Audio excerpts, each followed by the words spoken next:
बिस्मिल्लाहिर्रहमानिर्रहीम, अस्सलाम वालेकुम। अगर आप एमडी कैट के लिए परेशान हैं तो अब आपको परेशानी लेने की ज़रूरत नहीं है। बच्चों, आपका एमडी कैट 2025 की तैयारी अब आप इस यूट्यूब चैनल से कर सकते हैं और बहुत महफूज हाथों में है। आप अभी अपना बेटे रजिस्टर निकालिए, अपनी नोटबुक निकालिए और मेरे साथ साथ उन तमाम ट्रिक्स को और तमाम चीज़ों को नोट करिए जो आपके लिए बहुत बेनिफिशियल होने जा रहे हैं। इस लेक्चर में मैं कोशिश करूंगा, इस पूरी लेक्चर सीरीज में, कि आपको किसी भी एफिशिएंसी से उलझाया ना जाए, आपके वक्त को ना बर्बाद किया जाए, बल्कि टू द पॉइंट वो बात की जाए जो एमडी कैट के लिए ज़रूरी है। और मैं कोशिश करूंगा भरपूर कि कोई भी ऐसा नॉलेज पॉइंट, कुछ भी ऐसा ना रह जाए जो आपकी फोकस पॉइंट पे ना हो और जिसे आपने ना देखा हो। अब देखते हैं वर्ड बोर्ड। बिस्मिल्लाहिर्रहमानिर्रहीम, आइडेंटिफिकेशन के पोर्शन को देख रहे हैं। हमारे पास एमडी कैट के अंदर एंट्री के अंदर 4 चीज़ों की आइडेंटिफिकेशन के बारे में पूछता है।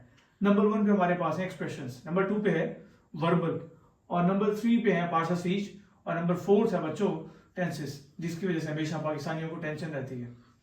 एक्सप्रेशंस क्या होते हैं? हमारे पास अल्फाबेट्स, लेटर्स ABCDEFGHIJKLMNOP टीचर पढ़ाया करती थी, याद है कुछ?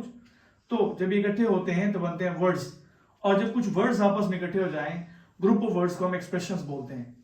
और फिर वो एक्सप्रेशंस 3 तरह के होते हैं, सेंटेंस, फ्रेज और क्लॉज। हम सबसे पहले देखेंगे एक सेंटेंस को कि सेंटेंस क्या होता है। एक सेंटेंस सबसे ज्यादा कंपैटिबल एक्सप्रेशन होता है। अब उसकी केमिस्ट्री के हवाले से देख लेते हैं, सेंटेंस की स्ट्रक्चर को देख लेते हैं, उसकी मॉर्फोलॉजी को देख लेते हैं। बच्चों, हमारे पास जो एक सेंटेंस होता है उसके 2 पार्ट हुआ करते हैं। फॉर एग्जाम्पल, मैंने एग्जाम्पल लिखी है, अलीहा रोट अ लेटर। अलीहा इसमें सब्जेक्ट है, अलीहा के बाद जो कुछ भी है वो क्या है बच्चों? वो प्रेडिकेट है। सब्जेक्ट के अलावा जो कुछ भी होता है उसे हम प्रेडिकेट बोलते हैं। प्रेडिकेट के 2 हिस्से हो सकते हैं। For example, in the first example, wrote verb है और आ लेटर एक ऑब्जेक्ट है, और एक प्रेडिकेट का कोई एक हिस्सा भी हो सकता है। For example, Ali runs, he runs, तो ही सब्जेक्ट है, अली सब्जेक्ट है, आकिब सब्जेक्ट है, और इसके अलावा जो कुछ भी बचा है वो बच्चों प्रेडिकेट है। और इस प्रेडिकेट में सिर्फ एक चीज मौजूद है, वो बच्चों क्या है? वो सिर्फ वर्ब मौजूद है। इसका मतलब एक सेंटेंस ऑब्जेक्ट के बगैर भी हो सकता है, ये बात याद रखिएगा। अगली बात, लेकिन वर्ब के बगैर नहीं हो सकता। एग्जाम्पल को देखिए, Adeela considered him a genius. Adeela subject है, इसके अलावा जो कुछ बचा वो प्रेडिकेट है। अब बच्चों यहाँ पर गौर करिएगा कि इस प्रेडिकेट के अंदर हमारे पास जो पोर्शंस हैं, एक तो हमारे पास इसका हिस्सा है, इसका कंपोनेंट है वर्ब, दूसरा हमारे पास है बच्चों हिम। हिम को हम बच्चों बोलते हैं डायरेक्ट ऑब्जेक्ट, और डायरेक्ट ऑब्जेक्ट के मुतालिक जो कुछ भी इंफॉर्मेशन होती है उसे हम बोला करते हैं ऑब्जेक्ट कॉम्प्लीमेंट। एमडी कैट के पॉइंट ऑफ व्यू से बहुत इंपॉर्टेंट ये पॉइंट है। डायरेक्ट ऑब्जेक्ट के हवाले से जो कुछ भी होता है उसे हम बोलते हैं object complement. A genius, she considered, Adeela considered him a genius. तो बच्चों, अ जीनियस ऑब्जेक्ट कॉम्प्लीमेंट है। आबिद एक सब्जेक्ट है, इसके अलावा जो कुछ बचा वो प्रेडिकेट है। अब बच्चों इस बात पे गौर करिए बेटे कि आबिद के बारे में इंफॉर्मेशन दे रहा है कि वो क्या एक डॉक्टर है, तो आ डॉक्टर हमारे पास बच्चों, डॉक्टर का होना ये हमारे पास है बेटे सब्जेक्ट कॉम्प्लीमेंट। उम्मीद है कि आप लोगों को सब्जेक्ट कॉम्प्लीमेंट और ऑब्जेक्ट कॉम्प्लीमेंट का कॉन्सेप्ट क्लियर हो चुका होगा। मजीद हम एक एग्जांपल के जरिए देख लेते हैं। नम्स का अंदर एक एमसीक्यू आ चुका है, they made him president, they made him president. बच्चों देखिए, हमारे पास कौन आया हुआ है? हिम आया हुआ है। इसका मतलब हिम क्या है? हमारे पास डायरेक्ट ऑब्जेक्ट है। डायरेक्ट ऑब्जेक्ट के मुतालिक इंफॉर्मेशन होती है तो वो क्या होती है? हमेशा हमारे पास ऑब्जेक्ट कॉम्प्लीमेंट हुआ करती है। ऑप्शन अल्फा है जी सब्जेक्ट, सब्जेक्ट ये नहीं है क्योंकि सब्जेक्ट हमारे पास दे है। ऑप्शन बीटा ऑब्जेक्ट कॉम्प्लीमेंट, बात सही है, ऑप्शन करेक्ट है बच्चों। इसका मतलब बेस्ट ऑप्शन हमारा बीटा है। प्रेडिकेट क्या होता है? दे के बाद जो कुछ भी है, दे मेड हिम प्रेसिडेंट में दे के अलावा जो कुछ भी है वो प्रेडिकेट है। और नेक्स्ट बेटे हमारे पास एडवर्ब, एडवर्ब इस सेंटेंस में मौजूद नहीं है। सो एडवर्ब आप जानते हैं वो वर्ड्स होते हैं जो किसी वर्ब, किसी दूसरे मॉडिफायर मींस एडजेक्टिव या एडवर्ब को मॉडिफाई करें तो उन्हें बोलते हैं एडवर्ब। अगला एक एमसीक्यू देखते हैं बच्चों, ही इज टायर्ड। यहां पर टायर्ड जो है वो ही के बारे में कोई इंफॉर्मेशन दे रहा है। ही सेंटेंस के अंदर सब्जेक्ट है, तो टायर्ड जो हमारे पास वो क्या होगा बच्चों? Subject complement. ये बात क्लियर हुई? तो हमारा ऑप्शन अल्फा देखिए, वर्ब नहीं है, वो वर्ब इसमें इज है। Object complement no, not at all. Present participle, present participle बच्चों याद रखिएगा, वर्ब की फोर्थ फॉर्म को देखते हैं। इसको हम मजीद वर्बल के अंदर बहुत क्लियरली इसको देखेंगे, बहुत एक्सप्लेनेशन के साथ इंशाल्लाह।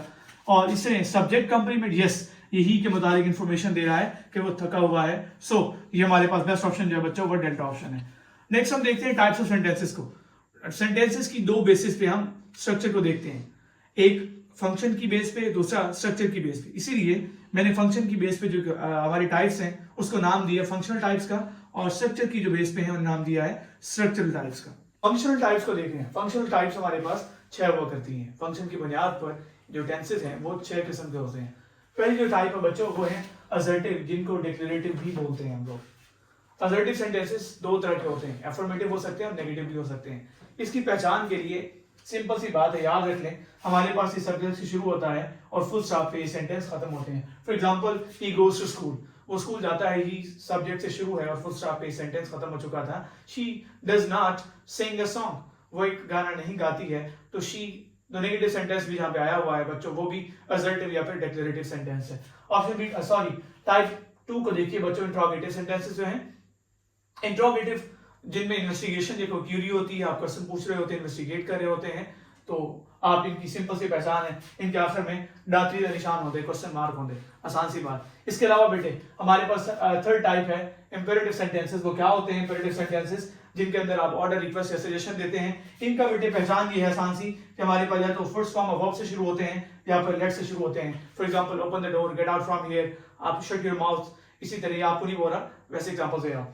और लेट अस स्मोक टुगेदर, आओ आज सूटे इकट्ठे लगाते हैं, भट्ठा चलाते हैं। तो जहां एक दूसरे को सजेशन दे रहे होते हैं, आपके पास इंपेरेटिव सेंटेंस की टाइप्स और पहचान भी थी, आसान सी बात।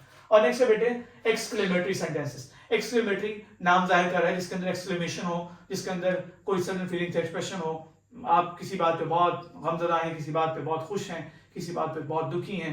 बच्चा फेल हो जाए तो फूफा बहुत खुश होती हैं, हा मजा, भतीजा फेल हो गया। सो हमारे पास एक्सक्लेमेटरी सेंटेंसेस की आसान सी पहचान है बच्चों, उनके अंदर कहीं पर भी एक्सक्लेमेशन मार्क होता है या फिर इंटरजेक्शन होता है, हुर्रा, आहा, ब्रावो, एटसेट्रा। इसी तरह बेटे हमारे पास ऑपरेटिव सेंटेंसेस। ऑपरेटिव सेंटेंसेस क्या होते हैं? जिनके अंदर कोई विश होती है, वो बैड विश भी हो सकती है और वो गुड विश भी हो सकती है। बैड विश को आप कर्स बोलते हैं। फॉर एग्जांपल, आप किसी कहें गो टू हेल, जहन्नम में जाओ, भाड़ में जाओ। इस तरह के जो सेंटेंसेस है बेसिकली इनका भी दो तरह का पैटर्न होता है। ये इंपेरेटिव सेंटेंसेस के साथ कंफ्यूजिंग हो सकते हैं क्योंकि ये भी फर्स्ट फॉर्म ऑफ वर्ब से स्टार्ट हो जाते हैं। For example, go to hell, और उसी तरह है open the door, go outside. तो जब आप किसी को ऑर्डर करें go outside, open the door, first form of verb से स्टार्ट है। तो गो टू हेल, जहन्नम में जाओ, भाड़ में जाओ, वो भी फर्स्ट फॉर्म ऑफ वर्ब से स्टार्ट है, लेकिन वहां पर आपके सेंस मैटर करेगी, वहां मीनिंग्स मैटर करेंगे कि गो टू हेल का मतलब जहन्नम में जाना ऑर्डर नहीं किया जा रहा बल्कि कर्स किया जा रहा है। इसी तरह गो आउटसाइड, किसी को आप जहन्नम में नहीं भेज रहे, भाड़ में नहीं भेज रहे, बल्कि आप उस शख्स को कह रहे हैं भाईजान बाहर तशरीफ ले जाइए, किसी को ऑर्डर किया जा रहा है, किसी को रिक्वेस्ट की जा रही है। Are you getting what I am saying? इसी तरह बच्चों सिक्स्थ जो टाइप है कॉजेटिव सेंटेंसेस, ये आपको जरा समझने होंगे। वो खत लिखता है तो बात सही रहती है, लेकिन वो खत लिखवाता है हमारी बैटरी लो हो जाती है। वो चाय बनाती है तो बात सही होती है, लेकिन वो चाय बनवाती है किस दिन वो आपको कहे कि भाई आप बना लो चाय, तो उस दिन तबीयत साफ हो जाती है। तो ऐसे सेंटेंसेस जिनमें तबीयत साफ हो जाती है उन्हें हम बोलते हैं कॉजेटिव सेंटेंसेस। ये डेफिनेशन नहीं थी, अल्लाह के बंदों और अल्लाह की बंदियों खुद से ये डेफिनेशन नहीं बना लेनी जो मैंने बोला है। सिंपल सी बात, जिसके अंदर आप एक्शन खुद नहीं कर रहे, एक्शन करवाया जा रहा है आपसे, तो उस तरह के पैटर्न में जो कंपेल्ड एक्शंस होते हैं वो बेसिकली कॉजेटिव सेंटेंसेस होते हैं, जिसमें कोई किसी और से काम करवा रहा होता है। For example, she gets letter written, वो खत लिखवाती है। इस तरह के सेंटेंसेस के दो तरह के पैटर्न होते हैं बच्चों हमारे पास। या तो बेटे सब्जेक्ट के बाद गेट होता है, फिर ऑब्जेक्ट, फिर थर्ड फॉर्म ऑफ वर्ब, या फिर सब्जेक्ट के बाद मेक होता है, उसके बाद ऑब्जेक्ट और फिर फर्स्ट फॉर्म ऑफ वर्ब होती है, इन्फिनिटिव होता है। ये बात याद रखिएगा अपने पास कि ये हमारे पास पैटर्न होता है कॉजेटिव सेंटेंसेस का। ये सिंपल सी पहचान थी। अब जरा इस एमसीक्यू को देख लेते हैं। ये आपके पास बच्चों शहीद जुल्फकार अली भुट्टो मेडिकल यूनिवर्सिटी 2022 का एमसीक्यू है, how cold the night is. इसमें हमें पढ़ने की कुछ बहुत नॉलेज की जरूरत नहीं है, आसान सा हमारे पास एक जुगाड़ मौजूद है बच्चों। इसके आखिर में क्या आया हुआ है? Exclamation mark. इसके आखिर में एक्सक्लेमेशन मार्क वो क्या होता है? एक्सक्लेमेटरी सेंटेंस जहां मौजूद है वो हमारे पास बच्चों बेस्ट ऑप्शन होगा। वो 4 ऑप्शन मौजूद है तो बेस्ट ऑप्शन है। बाकी वो देख लेते हैं कि बाकी क्यों गलत है। इंट्रोगेटिव सेंटेंस के आखिर में बच्चों क्वेश्चन मार्क होता है, उसके आखिर में क्वेश्चन मार्क नहीं है, इसलिए गलत है। डिक्लेरेटिव सेंटेंसेस के अंदर में सब्जेक्ट से शुरू होता है, फुल स्टॉप पे खत्म हो जाता है, या कहीं पर भी नॉट होता है, यानी कि नेगेटिव सेंटेंस की बात कर रहा हूं तो वैसा भी नहीं है मौजूद ऐसा पैटर्न, इसलिए वो भी गलत। इंपेरेटिव सेंटेंसेस के शुरू में फर्स्ट फॉर्म ऑफ वर्ब होती है और शुरू में या तो लेट होता है, तो इस तरह का पैटर्न भी नहीं मौजूद। सो आपके पास ये बाकी गलत है, तो बेस्ट ऑप्शन हमारे पास एक्सक्लेमेटरी सेंटेंसेस वाला सही है कि ये एक्सक्लेमेटरी सेंटेंस है क्योंकि इसके आखिर में क्या है? क्वेश्चन मार्क आया हुआ है। नेक्स्ट देखते हैं बेटे स्ट्रक्चर बेस्ड टाइप है हमारी, स्ट्रक्चरल टाइप जिसको मैं नाम दिया हुआ हूं। हमारे पास 4 टाइप्स होती हैं बच्चों, सिंपल, कंपाउंड, कॉम्प्लेक्स और कंपाउंड कॉम्प्लेक्स। सिंपल सेंटेंसेस क्या होते हैं? जिनके अंदर एक सब्जेक्ट और एक प्रेडिकेट होता है। सिंपल सी बात, एक सब्जेक्ट और एक प्रेडिकेट मींस एक क्लास वाले, सिंगल क्लास वाले सेंटेंस को हम बोलते हैं सिंपल सेंटेंस। और बेटे नेक्स्ट हमारे पास कंपाउंड सेंटेंस। कंपाउंड सेंटेंसेस के अंदर बेसिकली 2 क्लॉजेस को आपस में जोड़ा जाता है, दोनों इंडिपेंडेंट क्लॉजेस होती हैं। इसी तरह बेटे हमारे पास जो नेक्स्ट है वो कॉम्प्लेक्स सेंटेंस है। कॉम्प्लेक्स सेंटेंसेस के अंदर एक डिपेंडेंट क्लॉज और एक इंडिपेंडेंट क्लॉज को आपस में जोड़ा जाता है। और नेक्स्ट है जी कंपाउंड कॉम्प्लेक्स सेंटेंस। अब आप नाम से जाहिर है कि जिसके अंदर कंपाउंड वाली खसूसियात भी हूं और कॉम्प्लेक्स वाली खसूसियात भी हूं। जरा मजीद इनको देखते हैं। मैंने कुछ एक एमसीक्यू लिखा है, उसको सॉल्व करने के लिए ट्रिक्स भी लिखे हैं, जरा देख लेते हैं। एमसीक्यू है बच्चों, I waited for the bus but it was late.